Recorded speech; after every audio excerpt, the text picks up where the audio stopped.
1 Corinthians chapter 13, verse 13 says,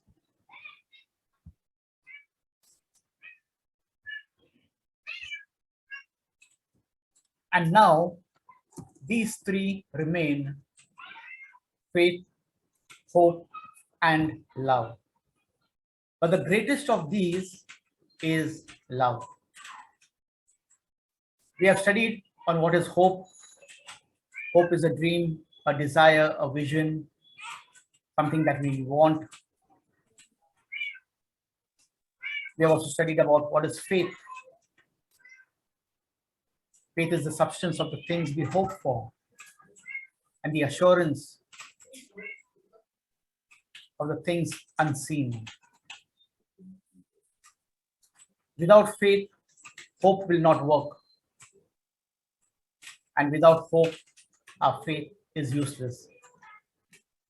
Just as faith without hope is useless, the same way, faith without love is useless.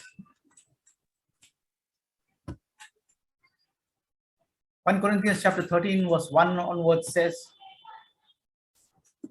if I speak in the tongues of men or of angels, but do not have love, I am only a resounding gong or a clanging cymbal.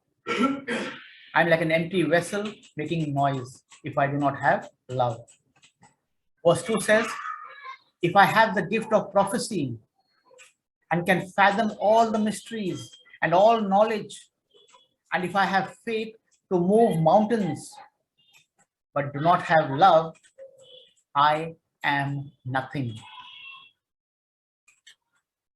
Verse 3, if I give all that I possess to the poor and give over my body to hardship, that I may boast, but do not have love, I gain nothing.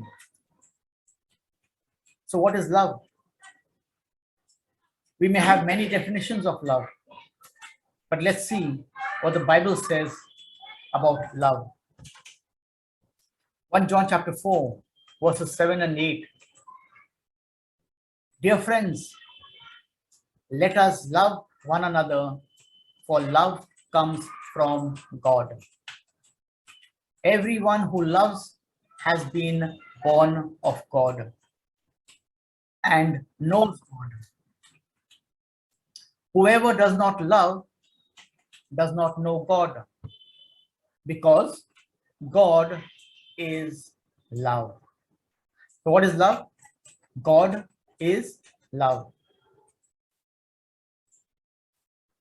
We may say love is blind, love is sweet, love is togetherness, etc., etc.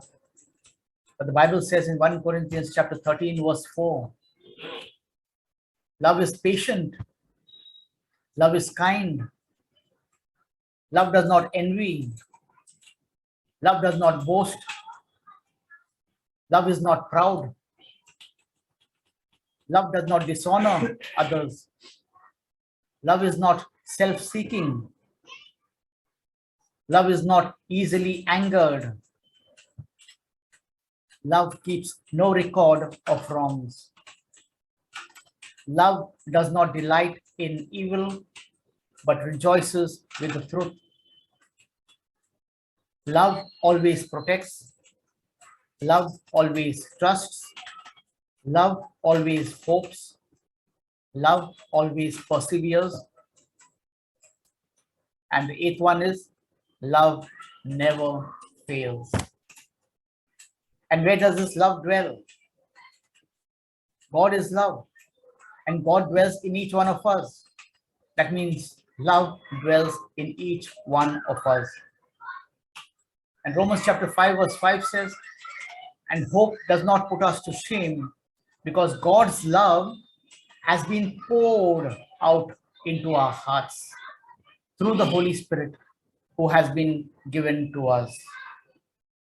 So if love is in our hearts, how do we read 1 Corinthians chapter 13, verse 4 to 8? Just now we read it. Now how do we read it when love is in our hearts? Verse 4 will say, I am patient. I am kind. I do not envy. I do not boast. I am not proud. I do not dishonor others. I am not self seeking. I am not easily angered. I keep no record of wrongs.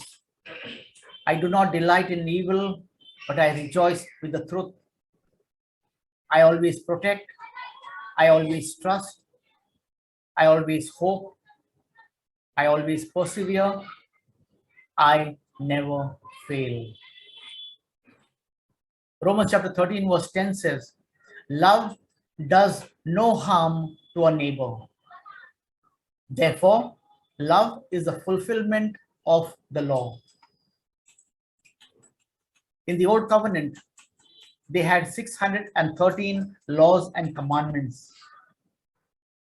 But in the new covenant, we only have to love one another as Jesus loved us. And that commandment of love is the fulfillment of the law. Love fulfills all the laws and commandments that were given in the Old Testament. Love is the greatest commandment that Jesus has given to each one of us in the new covenant. When we face trials of any kinds or situations and circumstances that are beyond our control, do we ask, Lord, why me? What have I done? Why did you let this happen to me, etc.? If we read the Sermon on the Mount, starting from Matthew chapter 5 and ending at Matthew chapter 7, we will understand why these things are happening in our lives. I will take a few scriptures from there. Jesus said in Matthew chapter 5, verses 21 to 26, you have heard that it was said to the people long ago, you shall not murder, and anyone who murders will be subject to judgment. I don't think there are any murderers here, are there? Nobody, no? Praise God.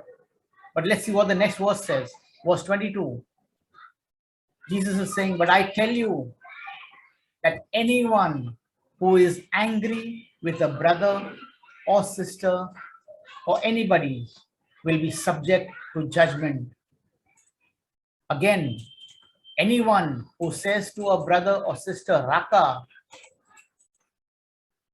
which means worthless, good for nothing, useless, is answerable to the court. And anyone who says, you fool, will be in danger of the fire of hell. 1 John 3:15 says, anyone who hates a brother or a sister is a murderer. And you know that no murderer has eternal life residing in him. Now, are there any murderers here? Praise God, the truth sets us free when we abide in the word. Matthew chapter 5, verse 23 says, therefore, if you are offering your gift at the altar, and there remember that your brother or sister has something against you, leave the gift there in front of the altar. First go and be reconciled to them. Then come and offer your gift. Many a times we love people around us, our neighbors, our relatives, friends, but we hate our own brothers and sisters. And the Bible says we are murderers. We all love to please God, not because of what He has done for us, but because we want Him to do certain things for us. We want Him to work according to our will. We try to twist His arm, force Him, sometimes even bribe Him by offering candles and garlands or money, feeding the poor, giving donations to the orphanages and other charitable institutions. All this is good, but God is not pleased when we do not walk in love. We can please God through our faith, but faith works through love. Galatians chapter 5 verse 6 says, "For in Christ Jesus, neither circumcision nor uncircumcision has any value. The only thing that counts is faith expressing itself through love." So faith works through love. We may have hatred towards our brothers and sisters, maybe because of some misunderstanding or property disputes, etc. And the Bible says brothers and sisters means every other person besides you. It can be your in-laws, it can be your husbands, your wives, your friends, your relatives, anybody. This hatred, bitterness, unforgiveness is blocking our relationship with God. It is blocking the flow of blessings in our lives. And today Jesus is saying to each one of us, before we go to him with our offerings, he's saying, leave your gift there before the altar and go. First be reconciled to your brother and then come and offer your gift. I remember once in Dubai, a couple came for counseling. The husband lost his job 2 years ago. The family, which includes wife and 2 children, were there in Dubai. The children had been thrown out of school as the fees were not paid.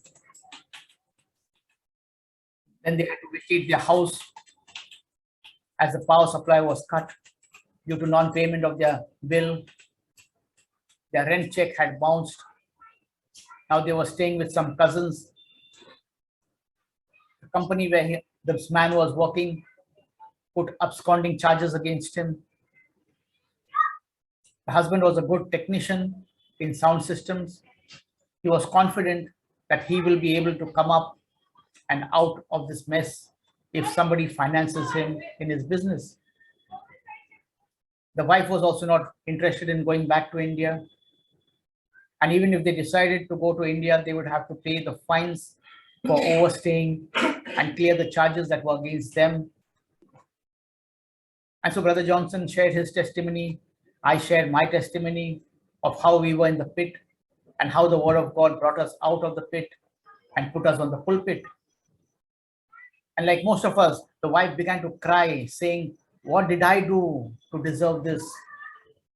I'm a good wife. I'm a good mother. I've been a good daughter. I've never done anything wrong. I did not go to the bars and the clubs. Then why am I going through all this suffering?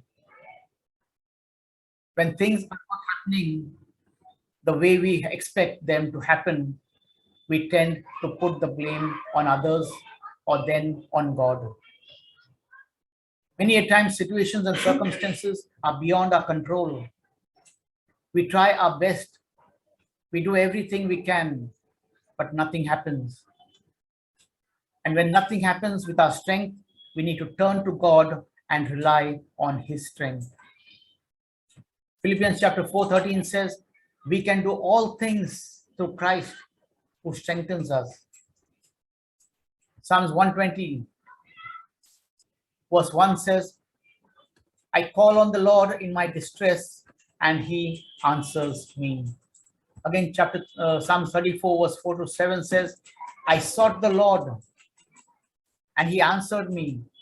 He delivered me from all my fears. Those who look to him are radiant. Their faces are never covered with shame. This poor man called and the Lord heard him. He saved him out of all his troubles. The angel of the Lord encamps around those who fear him and he delivers them. Our God is a loving God. He is not a punishing God. Deuteronomy chapter 7 verse 9 says that, know therefore that the Lord your God is God.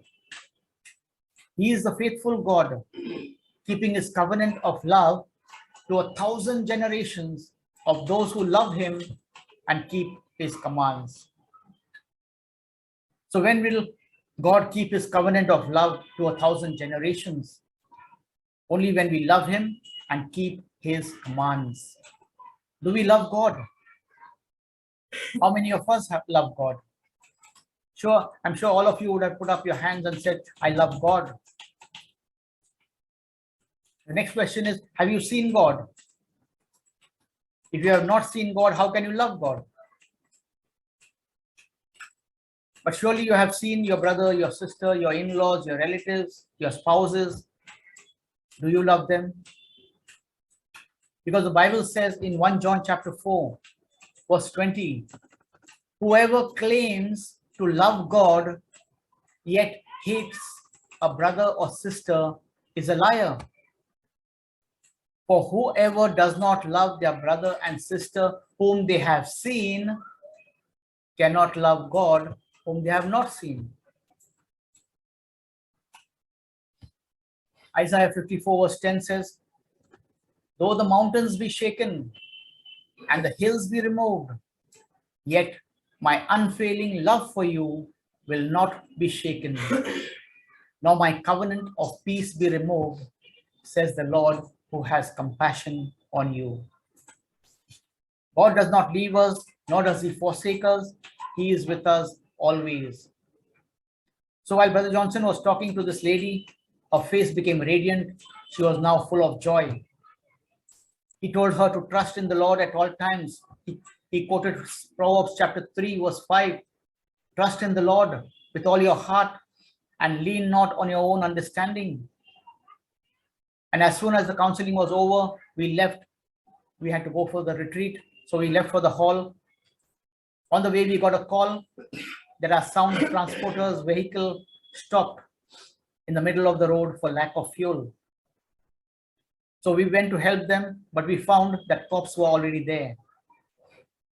And somebody said it's better not to wait here and get involved. Let them sort it out, since they will be fined, first of all, for no petrol. Secondly, for transporting goods in a private vehicle. We went to the hall, started setting up the chairs and all other things. In all this, we were joyful, knowing that God works all things together for our good, who have been called according to his purpose. And this lady was watching all this. She said, how can you all be so cool about it? That equipment is worth 35,000 dirhams. That is almost 7 lakhs. What if the police confiscate it? And we told her the battle does not belong to us. The battle belongs to God. If he wants this meeting to go on without the sound system, that is his will. And if he wants us to have the sound system, he will send it to us on time. Within 15 minutes, we got a call from the transporters that the cops helped them push the vehicle to the side and have left. And they requested us to get some petrol in a can. So one of our team members went and brought petrol for them, and the equipment reached the hall in time. If we had to stay there and get involved, there would have been a lot of complications and inquiry, etc. We would have been delayed for the session, probably. Maybe we would have had to even cancel it. But we stood still and waited upon the Lord, and we saw his glory manifest. We trusted in the Lord and we went about doing our work. And when the lady saw all this, she said, it is amazing. How could they go without paying a fine? And how could the cops help them push the vehicle? When God's favor is on you, there's no stopping anyone. God's ways are higher than our ways. His plans are better than our plans. And she realized that it was God's grace, God's favor that was upon us. So when we trust in the Lord, he does not put us to shame. That is what Romans chapter 10, verse 11 says. Anyone who believes in him will never be put to shame. And the Lord confirmed his presence with us with accompanying signs and wonders. The same Lord is with us always, but it is we who are not with him. If today you are going through a situation or a circumstance and you feel all alone, turn back to the Lord and call him. He is waiting to change your life forever. Just as he walked with Shadrach, Meshach, and Abednego in the furnace, and they did not get burnt, he is with us also. The people who were throwing Shadrach, Meshach, and Abednego into the furnace got burnt, but the three of them came out untouched. The king had made an idol and had commanded everyone to bow down to the idol. Anyone who does not bow down to the idol would be thrown into the blazing furnace. But Shadrach, Meshach, and Abednego refused to bow down to the idol. The furnace was heated 7 times than usual. Yet nothing happened to the three friends. When we seek the Lord, no weapon formed against us shall prosper. When we trust in the Lord, he walks with us in the midst of the fire and leads us out unharmed. Shadrach, Meshach, and Abednego told the king in Daniel chapter 3, verses 16 to 18, if we are thrown into the blazing furnace, the God we serve is able to deliver us from it, and he will deliver us from your majesty's hand. But even if he does not, we want you to know, your majesty, that we will not serve your gods or worship the image of gold you have set up. Now, do we have that kind of trust in the Lord that he will deliver us from our furnaces, from the storms that we are in? These three friends are willing to die, but they are not ready to bow down to the idols. Day and night we are worshiping our idols. That is why we do not have confidence before God. That is why we cannot trust God. 1 John chapter 3 verse 21 says, dear friends, if our hearts do not condemn us, we have confidence before God and receive from him anything we ask, because we keep his commands and do what pleases him. What are the idols that we worship these days? Yes, we have statues and images in our homes, but apart from these, we have the latest idols, our phones, tablets, computers, internet, TV sets, WhatsApp, Facebook, and all those things. God wants us to be connected to him day and night, but we are connected to our idols day and night. And that is the reason why we do not have the boldness, we do not have the confidence to come before God and ask of him anything that we want and receive from him. We do not have the confidence to call out to God when we are facing trials of any kind. We are scared. What if God punishes us? God does not punish us. He is a loving God. He is like us, parents who overlook the mistakes of their children and still be with them and provide for all their needs. God said in 2 Chronicles chapter 7 verse 14, if my people who are called by my name will humble themselves and pray and seek my face and turn from their wicked ways, then I will hear from heaven and I will forgive their sin and will heal their land. We do not humble ourselves. We say, what have I done wrong? And that is where we tend to lose our blessings. The Bible says in Isaiah 53 verse 6, we all, like sheep, have gone astray. Each of us has turned to our own way. Romans chapter 3 verse 23 says, for all have sinned and fall short of the glory of God. Nobody is perfect. We all have sinned. We need to acknowledge our sinfulness and come to God, and he will forgive us our sins. We do not have to go and hide like Adam and Eve. Hebrews 8:12 says, for I will forgive their wickedness and will remember their sins no more.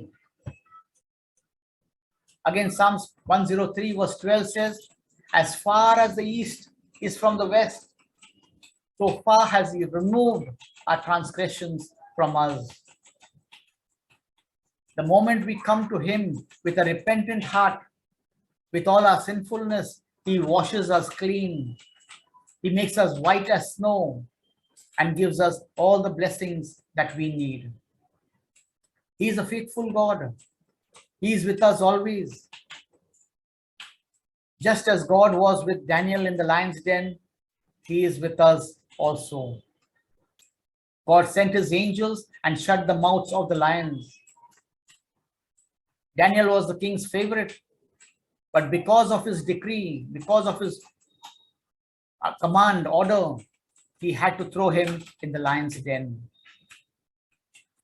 The king had enforced a decree that anyone who prays to any god or human being during the next 30 days shall be thrown into the lion's den. Why 30 days? Because anything that you do continuously for 30 days becomes a habit. And that is why that rule was put, that nobody should be bowing down to any other god or praying to any other god except the idol, so that it becomes a habit.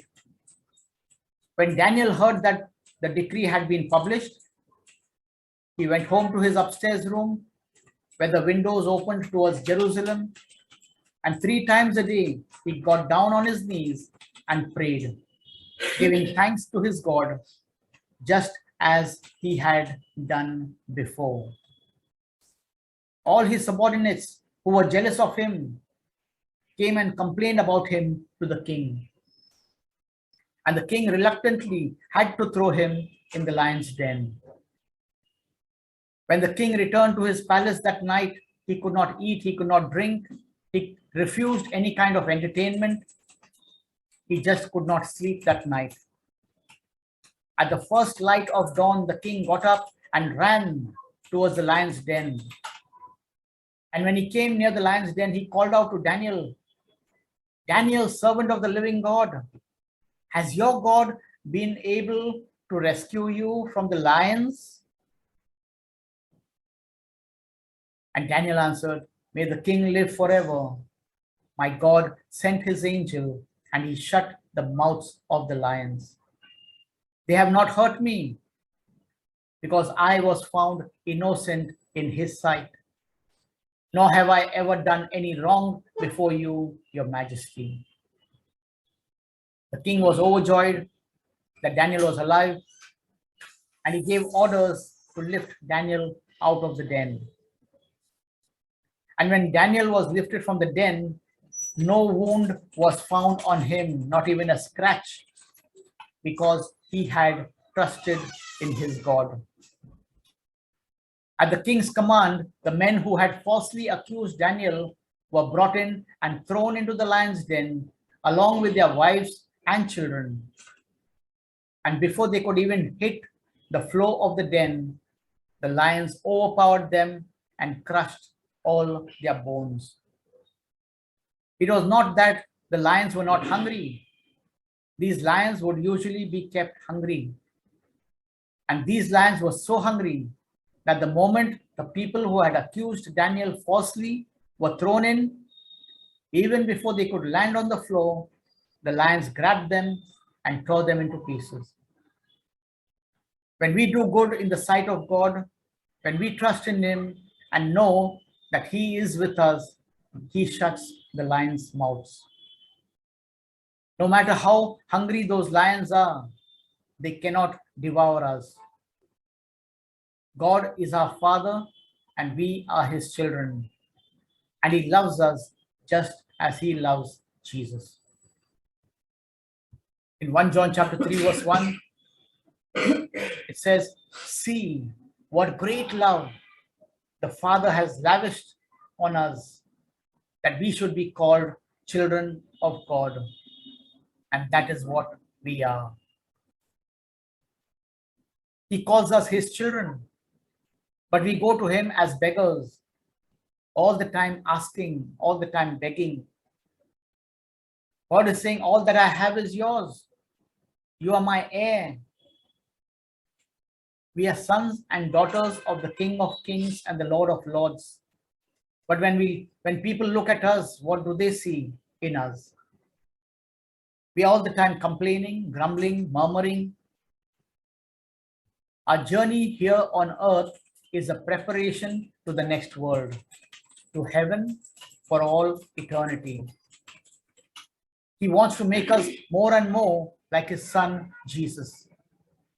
Romans chapter 8 verse 29 says, for those God foreknew, he also predestined to be conformed to the image of his son, that he might be the firstborn among many brothers and sisters. Most of the time, our prayers are, God, give me this, God, give me that, heal me, bless me, protect me, deliver me, etc. But do we ever pray, Lord, make me more like you? He has already decided, he has already pre-planned to make us in the image of Christ, to make us like himself. But we are only interested in our healings, blessings, miracles. We do not care about being like Christ. God is saying, when we become like Christ, all that he has will be given to us also. He wants us to become like Jesus. Jesus is the light of the world. And Jesus himself said in Matthew chapter 5, verse 13 onwards, you are the salt of the earth. You are the light of the world. Let your light shine before others. Does our light shine before others? If we ourselves are living in darkness, how will the world see the light in us or Jesus in us? I remember once I was sitting in a restaurant in my village in Goa. A young man walked up to me and he asked, do you know me? I looked at him and I said, no, but you look familiar to me. He told me that he was from my locality in Pune, from Bachwada. He said, when I was small, I would see you and your mother in the church, taking part in the various activities of the church. And looking at you both, I too got the desire to serve the Lord. And he said, thanks to you both, you inspired me. And because of that, today I am a priest. If it was not for you, I would have not been a priest. And today when I saw you, I felt in my heart that I should thank you. Now, wasn't that a proud moment for me? I really felt proud that somebody got inspired by looking at me and my lifestyle and went on to become a priest. But from that day onwards, I have been very conscious of everything that I do and everything that I say, because there are people out there watching us without our knowledge. I was glad that he saw the good part of me and not the evil part. I don't know how many people have been inspired by the evil things that I've done. We need to be careful of how we portray ourselves as Christians. Just because we go to church daily or wear the scapulars and rosaries does not qualify us as Christians. How we present ourselves to the world qualifies us as Christians. Jesus said, you are the salt of the earth. You are the light of the world. Let your light shine before others, so that they may see your good works and give glory to your Father who is in heaven. Just as salt gives taste to our food, in the same way, our lives should bring a taste, a flavor in other people's lives. Are we like salt in the lives of others? Or are we like poison in the lives of others? Our lives should bring light to those living in darkness. Our lives should bring taste in the tasteless lives of others. This is the will of God for our lives, to be like Christ, the light and salt of the earth. God is true to his word. He will always stand by us. He will never leave us nor forsake us. He will be with us even till the end of time. Just as God was with the Israelites in the wilderness, he is with us also. When Pharaoh let the Israelites go, Moses led them out of Egypt. But before they could cross the border of Egypt, Pharaoh realized that he had lost 6 lakh laborers in a single day.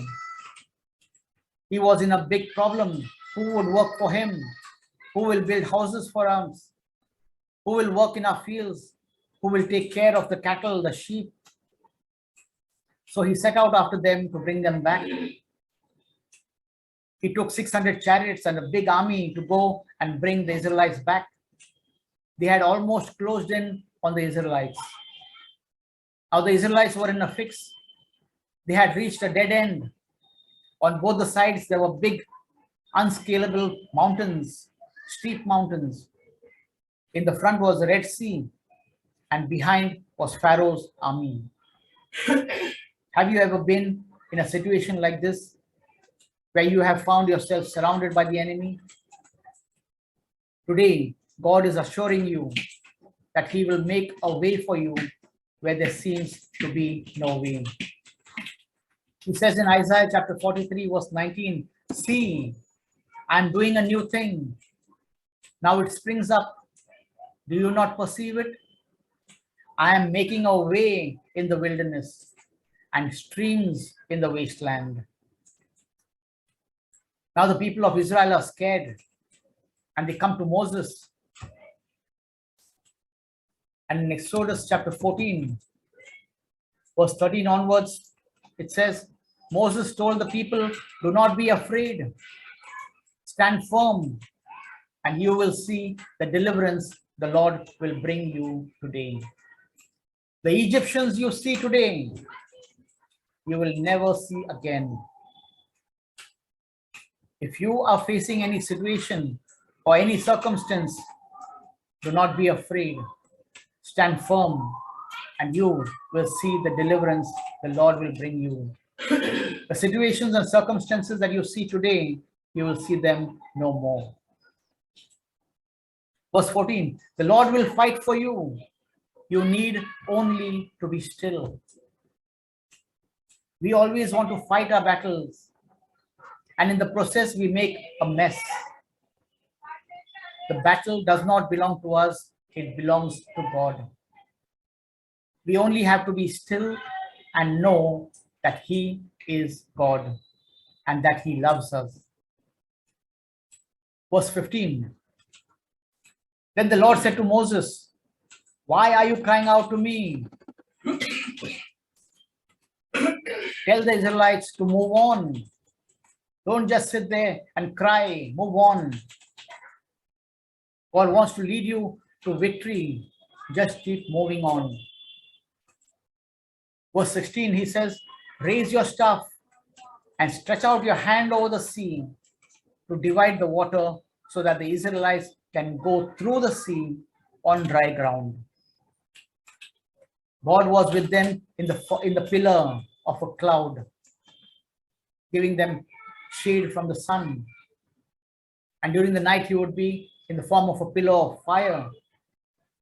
So now the pillar of cloud moved behind and stood between the armies of Egypt and the people of Israel. Verse 21, "Then Moses stretched out his hand over the sea, and all that night the Lord drove the sea back with a strong east wind and turned it into dry land. The waters were divided. And the Israelites went through the sea on dry ground with a wall of water on their right and a wall of water on their left. The Egyptians pursued them, and all Pharaoh's horses and chariots and horsemen followed them into the sea. The Lord threw the Egyptian army into confusion. He jammed the wheels of their chariots so that they had difficulty driving. And the Egyptians said, "Let's get away from the Israelites. The Lord is fighting for them against Egypt." Then the Lord said to Moses, "Stretch out your hand over the sea so that the waters may flow back over the Egyptians and their chariots and horsemen." And Moses stretched out his hand over the sea, and at daybreak the sea went back to its place. The Egyptians were fleeing towards it, and the Lord swept them into the sea. The water flowed back and covered the chariots and horsemen. The entire army of Pharaoh that had followed the Israelites into the sea, not one of them survived. But the Israelites went through the sea on dry ground with a wall of water on their right and on their left. That day, the Lord saved Israel from the hands of the Egyptians, and Israel saw the Egyptians lying dead on the shore. And when the Israelites saw the mighty hand of the Lord displayed against the Egyptians, the people feared the Lord and put their trust in him and in Moses, his servant. When God is with you, who can be against you? He will fight your battles if you stand still and allow him to take over. He will make a way where there seems to be no way. So be still and know that God is with you and he loves you no matter what you have done. You are his child and he is your father. Let's close our eyes for the final prayer.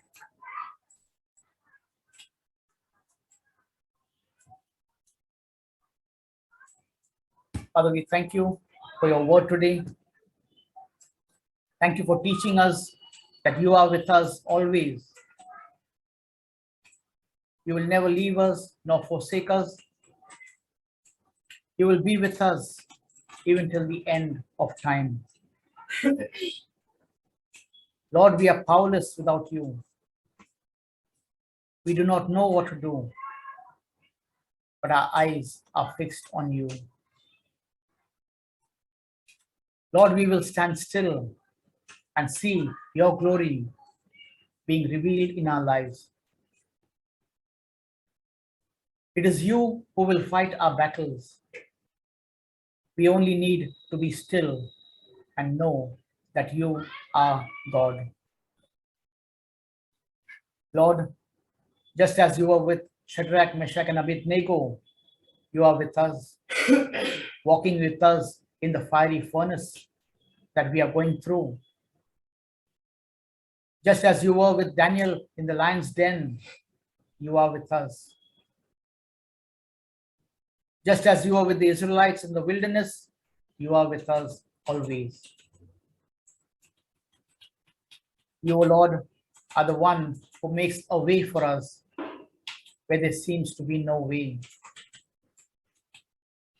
You, O Lord, are a faithful God, keeping your covenant of love to 1,000 generations to those who love you and keep your commands. Lord, we thank you for your great love and faithfulness towards us. You loved us so much that you gave your only son, Jesus, as a one-time sin offering for us. Thank you, Lord, for having washed us white as snow. Thank you, Lord, that so far as the east is from the west, so far have you cast away all our sins. Thank you, Lord, that you remember our sins no more. You don't remember our past anymore. For we have been born again in Christ Jesus. Thank you, Lord, for having made us in the image and likeness of Jesus. Now we are his righteousness. We thank you and we praise you, Lord, in Jesus' name. Amen. Amen. Amen. Amen. Praise God. Amen. Any questions? Amen. Any doubt? Amen.